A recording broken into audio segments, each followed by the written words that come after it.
Hello and welcome to my channel. If you are new here, I'm Barbara Aboagye and I create content on studying abroad. In today's episode, I have with me Jerry Pepper, who is going to share with us his journey from Ghana to Switzerland. So without wasting much time, could you introduce yourself and we could start this interesting conversation? Okay, thank you, Barbara. It's good to hear from you.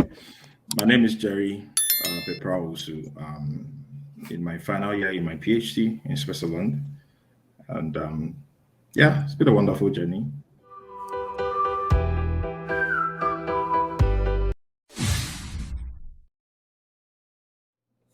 Um, Maybe I'll wait for your questions, probably. Okay. So has Switzerland always been your first choice country, and how did you decide on Switzerland, and before that did you consider other countries? Okay, now Switzerland, it was never, it's a country that nobody do think of. I never thought about Switzerland. Actually, I wanted to school in the United States, right? Okay. Because I have family in the US. So I wrote GRE when I was in second year in the university Well, at okay. KNUST. And so before I completed KNUST, I already had four universities in the United States with two scholarships. Okay. But then, so after university, I mean, I should have gone started my master's. But then, for a certain reason, I still wanted to do my national service. So Okay. I put the admission on hold to do my national service and then go to the US, Okay. after that. Now, when I was doing my national service, one day I was looking through my email because I had subscribed Okay. to a certain website that sends me scholarships of universities, right? It's Okay. called Scholarship Positions. So one day, after my bachelor's, I did my national service in a mining company. So one day while I was there, I opened my email, and then I saw a scholarship position from a Switzerland university, and then the sound of the scholarship sounded nice to my ears. It Yeah. says Okay. ETH Excellence Scholarship. And I was like, okay, let me have a look at it. So I had a look at it and I saw that, they give me 21,000 Swiss francs a year for Wow. scholarship. Like they give the money to my account. I was like, this sounds good. And then I got excited. So I was like, okay, let me read about the school. Then I started to read about the school and I realized that for the past 5 years in my field, which is geological engineering and the geosciences, the ETH Earth Science have been number one for the past 5 years in the whole Okay. world. And I was like, okay, I want to go to the best school. And if they are the best in my field, then I think I should consider ETH. So that is how my American journey was diverted to Switzerland. It started with the sound of the scholarship, the amount of the scholarship, and then I realized that the school is actually good. And so Okay. I went So ahead to apply. Yeah. what happened to the admissions you had already got in the US, which you decided to defer? What happened to those ones? Okay, so I mean, I still had them. I mean, I didn't. I mean, the admission was still on hold for one academic year. Okay. So within that year, I applied for the ETH scholarship and admission. And the moment I got ETH, I canceled those applications in the United States. Okay. So you just had to apply. So before we talk more about the scholarship, tell us Yeah. about your background. What did you graduate with? What was the scholarship requirements? What did you do? Okay. All right. So I mean, I did my bachelor's in geological engineering, and I graduated with a first class. Okay. Um, well, ETH is very difficult to get into, Okay. right? Because it's a top school, and so it's quite competitive, Okay. and so the kind of things that they demanded from me was a lot. Okay. So in the application, they wanted a GRE, even though it is not an American school. They Okay. still demanded GRE, and also they wanted you to be a first class student Okay. and in the top 2% Okay. of your graduating class. And top 2% means if your class is 100, you should be either the number one or the number two. Two. Yeah. My class, we were 60. Okay. So you can imagine, right? And that was a very difficult thing, I mean, requirement. So they demanded that.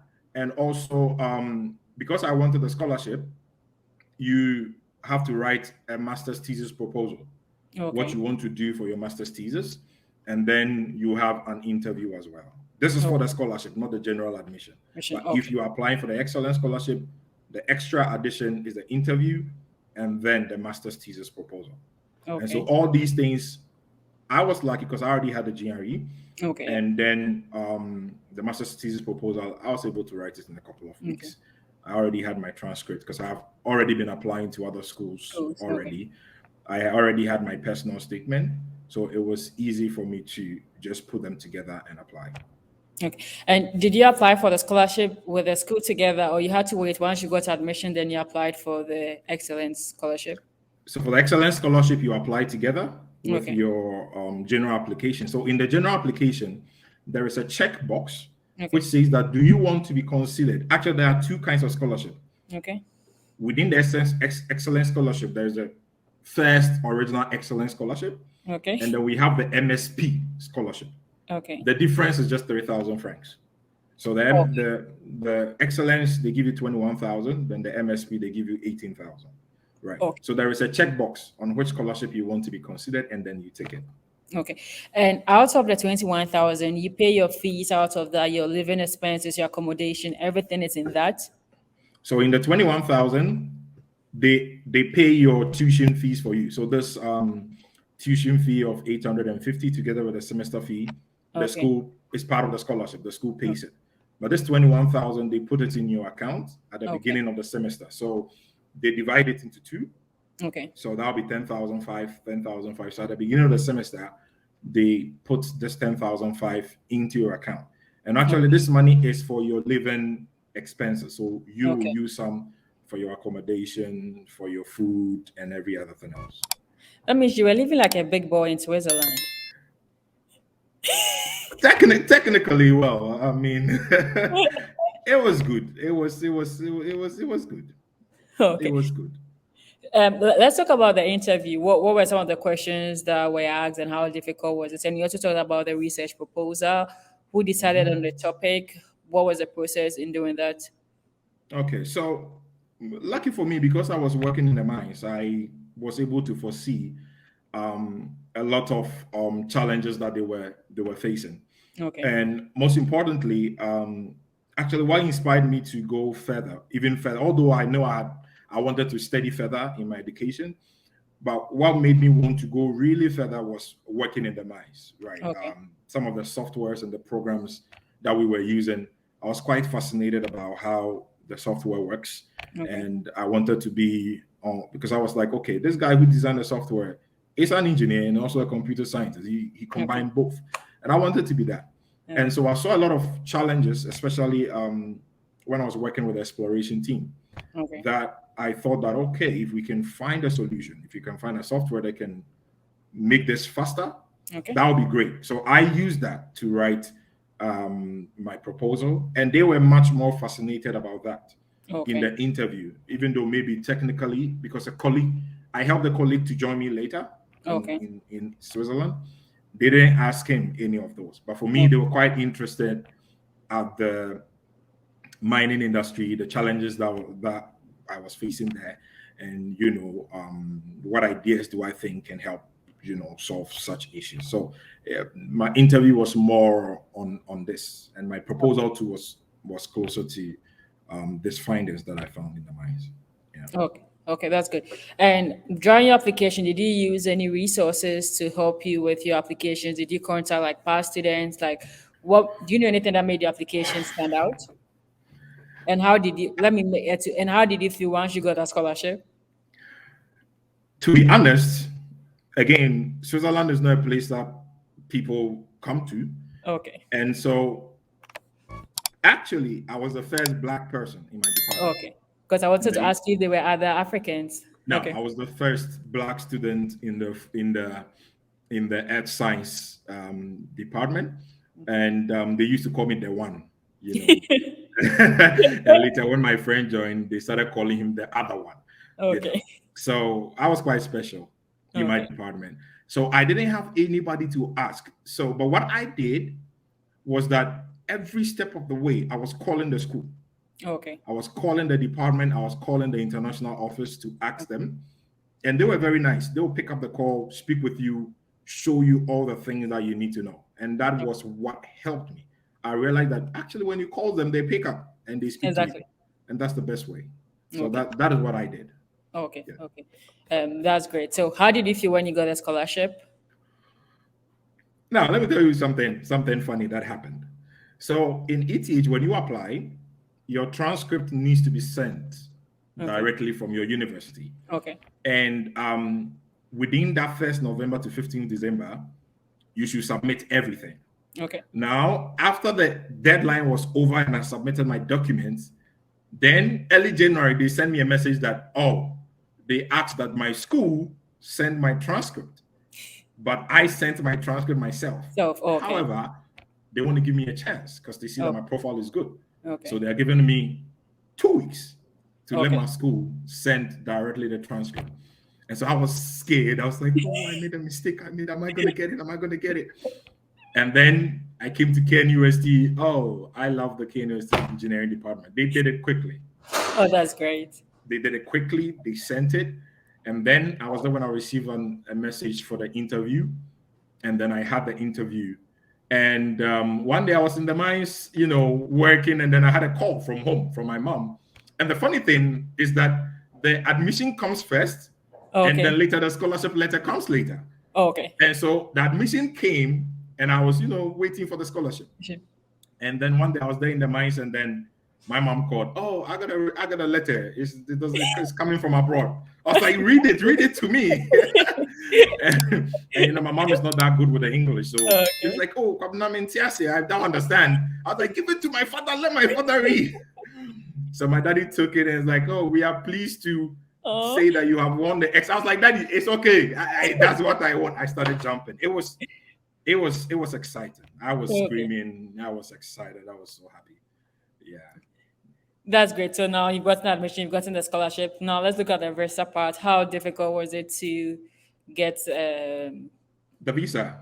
Yeah. Actually, I before I applied for the Swiss student visa, I had been applying for visas before then.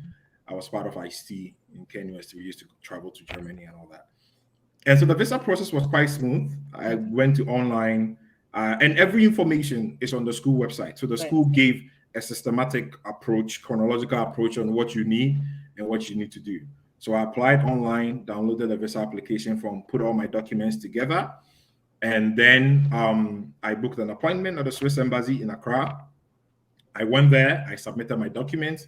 And then the one who received my documents said that, oh, yeah, it would take about 3 weeks to 3 months, for a decision to be made. And then I told him, I'm coming back in 2 weeks. Right. And then I went home and exactly 2 weeks, I got a call that my visa is ready. Oh, that's and nice. Then it was very fast, actually. Well, it's ETH. It has to be fast. Right. So it was quick. It was quite fast. I have a friend, hers took a little bit longer for 2 months because it is the canton, that is the region you are coming to school that decide on your visa. And she was coming to the canton of Lausanne. Okay. And it took longer because they were having some issues within the region. And so immigration was quite busy. And so her visa processing took about 2 months. But generally, about within a month or at most 6 weeks, you should have the visa. Okay, that's great. So now let's talk about this is not really your story, but the people with third class HND, are these people, is there a possibility to get admission to any university in Switzerland? In Switzerland, yes, there's a possibility to get admission to Switzerland. I have friends who didn't have first class; they had second, they had third. They also had the opportunity to come to Switzerland. It would be probably quite difficult to enter the federal university because it's very competitive. But then in the applied sciences and in the other universities, they have a good chance of coming. Okay. Yes. Okay, that's good. So now you've arrived in Switzerland. What do you love about Switzerland? What do you hate? And what are some of the challenges you faced? To be honest, in my first 1 month, I was now considering should I call back the US America people and tell them that hey, I want to come back to the US? You know, Swiss is beautiful, extremely beautiful. I mean, there is the Alps, there is, you know, the mountains, there are nice rivers. The city is quite absolutely clean, Okay. like clean. And I love the environment. I loved the scenery, everything. But at the beginning, I didn't like the people Okay. because they were quite introverts. You know, they were Okay. quite close. Nobody opens up. You sit in the train, everybody is either on their phone or, you know, quiet. And then also the language, Okay. right? And it was a challenge for me trying to integrate into the system and trying to adjust. And then my first month, I wanted to live. I wanted to go to America, you know. But then over time, I began to integrate really well because then I have become acquainted with my classmates. Okay. And then, you know, they were introducing me to a bit of the social life. Okay. And it was quite exciting. I was learning how the way their culture is, the way they are. And one funny thing was that in my program, we did a lot of field trips. And Okay. mostly when we go on the field trips, we cook ourselves, right? We cook together. And you know, we eat breakfast, and there was a lot of cheese, you know, cheese in their breakfast. And I'm not a fan of cheese because you know, in Ghana, our breakfast is gobe or you Exactly. know, wache or something like that. So I was not a fan of cheese. And then they're like, oh Jerry, you know, you have to eat cheese, you have to eat cheese. And one day I found myself going to the grocery shop to do groceries and I bought cheese. The next day, I come back to the class, the professor was teaching, and mostly they teach for 45 minutes and they go on break for 15 minutes. Okay. The moment they started on the break, I raised up my hand and I said, hey guys, I bought cheese today. Am I Swiss? And then they started to laugh. Right. But one thing I'm trying to say is that over time, I realized that I'm becoming like them. Okay. And I could understand the way they are. And I myself was like them, more or less, even now more so.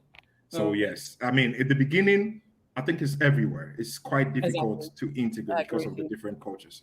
But if you stay quite longer, you will adjust very nicely. I mean, there are a lot of associations and a lot of programs that helps you integrate in Switzerland. And if you take advantage of that, it will be great. Okay. And the region that you were staying in, what was the language there? Or what was the language there? German. I was in So do you Zurich. speak German now? Um, a little bit. Ich spreche Deutsch. You know, kleine. Okay. I speak a little bit. Yeah. Can you hold a conversation in German? Yeah, I can. I could. Yeah, I Okay. can. Okay. I can hold Then a that's good. conversation in German. So after your master's, what was the plan? To stay back, to go home, to go back to the US? Okay, so after my master's, actually, I mean, during my master's, I actually was aspiring to, or was my desire to do a PhD. Okay. So when I was about to complete my master's, I started applying for schools, for universities. I got quite a number of universities. I mean, I remember I got McGill, I got even MIT Oh, that's in the nice. US. I got some schools in the US as well. But at a point, and then I had a PhD here. I got an opportunity here in Switzerland, and I decided to stay in Switzerland because of some many reasons. One of them is church. I mean, I was Okay. becoming active in church activity, and there were people that were given under my hand that I was taking care of, and I thought it would be sad to leave them midway. Okay. And so, and other factors, I decided to stay and do my PhD here. Yeah. Okay. And how has that journey been? Is it still on the ETH Excellence Scholarship or that's also another scholarship? Okay, so in Switzerland, you actually don't get a scholarship for PhD. Okay. You actually get paid for PhD Okay. because it is seen as work. So Oh, actually in Switzerland, after 4 years of a PhD, you also have 4 years work experience, right? that's great. Yes. So you get paid. I mean, on a PhD scholarship, it's not like on a PhD salary. Sorry, there's a Salary. Okay. PhD salary, Yeah. right? Okay. So you get paid, and So what happened is that my PhD is with two institutions, right? So Okay. we have the ETH domain, right, which is made of the two federal universities. Uh, So it's actually interesting to know that like a PhD is considered a job in Switzerland. Like, what's the average salary for a PhD student, and what's the duration? Well, PhD is typically 4 years, Okay. and the salary increases every year. So the Okay. next year they increase the salary, and so a PhD starts from a month about 3,500 Wow. Swiss francs, and then Okay. every year they increase your salary. And what's the cost of living? Is this 3,500 Swiss franc? Is it enough, or you still have to do extra jobs to survive? Oh, it's more than enough. More. I Okay. mean, you can travel, go and see anywhere, go on trips. I mean, I do go to America and Canada. Sometimes it's enough. Actually, it's Okay. enough to take care of yourself. I mean, you don't need to live expensively, but you can live really, really comfortable. You just have to live within your means. For example, Okay. um, services are quite expensive, Okay. so Good. it's more cheaper to cook than to Okay. buy from restaurants. So, and also there are a lot of student discounts. So as you are, the beauty of a PhD in Switzerland is that you are both a worker and a student. So anything that has to do with student discount, you are eligible, and so Okay. it makes it more nicer, to do a PhD in Switzerland. So yeah, it's enough for you to live comfortably. Yeah. And is this a general rule that all PhD students should be paid in Switzerland, or Yes, it's a general it's a rule? general rule. Yes, it's Okay. by it's by law. You have to Okay. be paid. Yeah. Okay, that's great. And what are some of the challenges? Like, I know you talked about integration, but apart from integration, what are some of the challenges you face? I know language is a big deal. Apart from that, is racism quite common in Switzerland? No, racism is not. Okay. I myself have not experienced racism in Switzerland, but Okay. there are some isolated cases. Okay. But they are not that much. They're just just a few that you will hear in the news sometimes. But I personally, I have not had any racism and racist encounter so far, and it's not that much. I mean, Okay. it's not that much. Yeah. Okay. And what are the challenges you personally faced as an international student in Switzerland? Well, at the beginning, because of the way their life is, you might quite Okay. feel lonely Okay. at the beginning, because Switzerland specifically, there's not a lot of black people here. Okay. Um, I think that is one of the most Swiss embassy is one of the most driest embassy I've ever been to. I remember when I went to the embassy, there was nobody there. I was Okay. no queue, nothing. I just went submit and went back. And so there are not a lot of Africans. There's not Okay. a lot of black people here. And also, they already have their culture and they already Okay. have the way they live. And so at the beginning, you might feel quite lonely, alone. Okay. But it get better. So these are some of the challenges I felt at a point. I was feeling alone, just me, and then later a couple of Ghanaian friends joined, and Okay. then I found a Ghanaian church, and later Okay. I found an African student association, and so Oh, that's great. yeah, this helped. But initially, you may feel lonely. These are Oh, okay. some of the challenges. Apart from that, the education is quite amazing. Okay.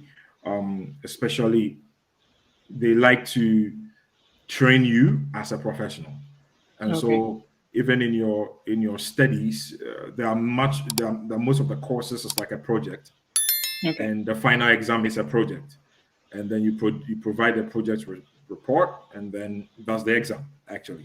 Oh, that's uh, great.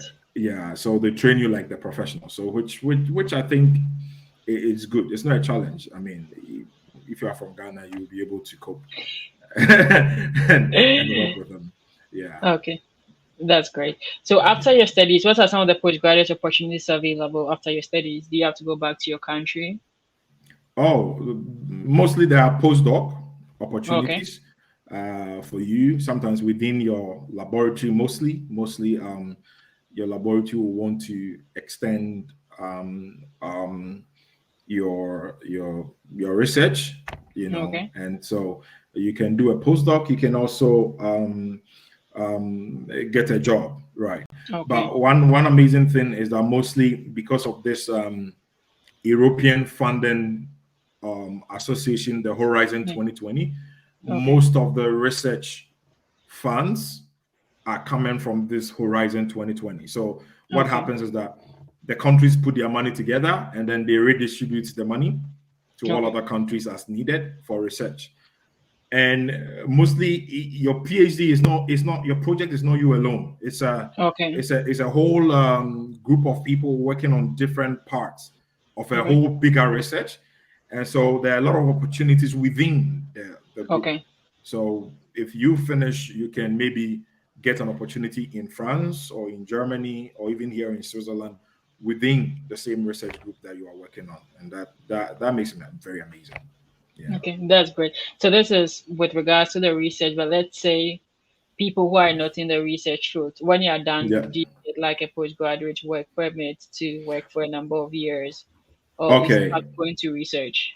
No. So with Switzerland, you don't get a postgraduate permit, but you Okay. you get a work permit. But that is You get a work dependent. permit. But that is Okay. dependent on employment, right? And Okay. so if a company employs you or wants to employ you, they just apply for the work permit for you.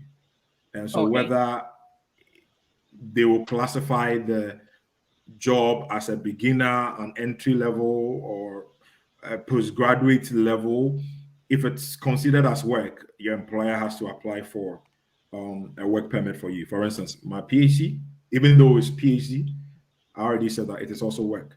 And so Okay. I have a work permit which was applied for Okay. me by the institution which I am working with. So that is Okay. how it is. Yeah. And how long do you have after maybe school to find this job? 6 months, actually. Whether for PhD or master's is 6 months. Yeah, whether for PhD or masters is 6 months. But the interesting thing about masters is that the masters is not strict 2 years. You have Okay. 4 years to finish your masters. So you Wow. can take Okay. your time and take it slowly. If Okay. you are super smart, super hardworking, you want to finish early, you can take 9, 10 courses a semester, and then in 1.5 years you are done. Okay. You will request for your certificate, they will give it to you. Or you can take your time and say, okay, now I want to use 3 years to finish my master's. So you can take your Okay. time, take 5 courses, and take other courses you are interested in. I remember, though I used 2 years to finish my master's, Okay. I was above my credits because I did Okay. some other courses that I was personally interested in. So I Okay. took those classes. So what people normally do is that instead of doing the 2 years, they make sure they finish their compulsory or required credits within the 2 years. Then they Okay. re-register for the next year, and Okay. then at that time they can get the liberty to apply for PhDs, to apply for jobs, to take courses that you like to better your skills and all of that. Okay. You have that flexibility to do that. It's not really strict. By 4 years PhD you are done. By 2 years masters you are done. You Okay. can always re-register for the next academic year to do whatever you want to do, and you And you can still use have that to pay the opportunity. same fees. Yes, you still have to pay the same fees. Yes. Okay. Okay. And during that period, once you over exceed your credit, what happens to those extra credits? You can add them to your transcript, or you cannot show them. So in your Okay. transcript you have the compulsory, and then you have the elective. So any Okay. other thing that you did out of your choice is an elective, right? And so Okay. you can say that, okay, this elective I didn't do so well, I don't want to show it, right? Okay. That's great. But also you can show it, because if you're applying for to a company that maybe they want skill in computer science, and maybe you did some computer science out of your interest, though Mm-hmm. maybe the grade might not be good, but you still want to show that I have a course in computer science, you can still show it on your CV. Okay. And regardless. Yeah. for the extra credits, can you take extra credits in other departments, or they still have to be in your same department? No, you can take it from other departments. It doesn't. It Ah, that's doesn't. so It cool. doesn't matter. Yeah, you can take it from other departments. Okay. Anything, any department, from civil engineering, from health science, anything at all, you can do whatever you want to learn. You can, and that's what makes it amazing. Yeah, Yeah, that's I never knew this, but it's actually really yeah, cool. yeah. It's Okay. really cool. So, Jerry, I'd like to say thank you very much for agreeing to do this. So, before we end, if Yes. people would like to contact you, how would they find you? Oh, they can find me on LinkedIn, Jerry Okay. Pepra Owusu, and also I think I can also my LinkedIn is okay. Okay. I'm Okay. active on LinkedIn, so if they send me a message, I'll definitely respond.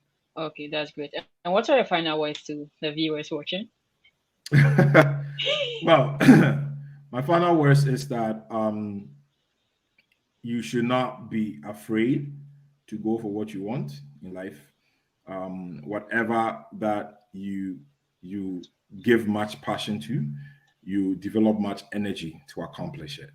And so it shouldn't feel like you are delaying, even when it comes to education and it comes to continuing your education. I remember in KNUST, we had a mate in my class who was already 30 years old whilst we were 22, and he was afraid that he could not be able to do a master's, because of his age. But you know what, he's currently doing a PhD in China. And Oh, that's so amazing. yes, it doesn't matter. Don't feel that you are delayed.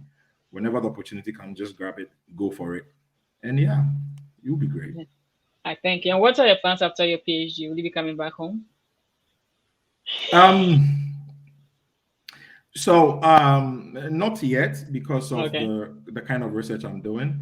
It's quite Okay. state of the art in Europe. I'm working on nuclear waste repository in Awesome. Europe. Europe wants to stop using nuclear energy in the next 50 years, so they have to design a, a place for the waste. And Canada also has started developing a repository. And so far, as the old people in the science of nuclear storage are getting old, we the young ones will be the ones to take Over. over, because we understand, all the research that has gone on over the past 50 years. And so at the moment, I think I'll still be, pushing the science further. And then, yeah, maybe some years to come. Definitely we'll go to Ghana. Definitely. Oh, okay. Okay. Yeah. Okay. Yeah. So, thank you very much, and Oh, thanks you're for welcome. agreeing to do this. And till we Thank catch up you. again, it was nice Definitely. having you. Nice having you too. Bye. Bye.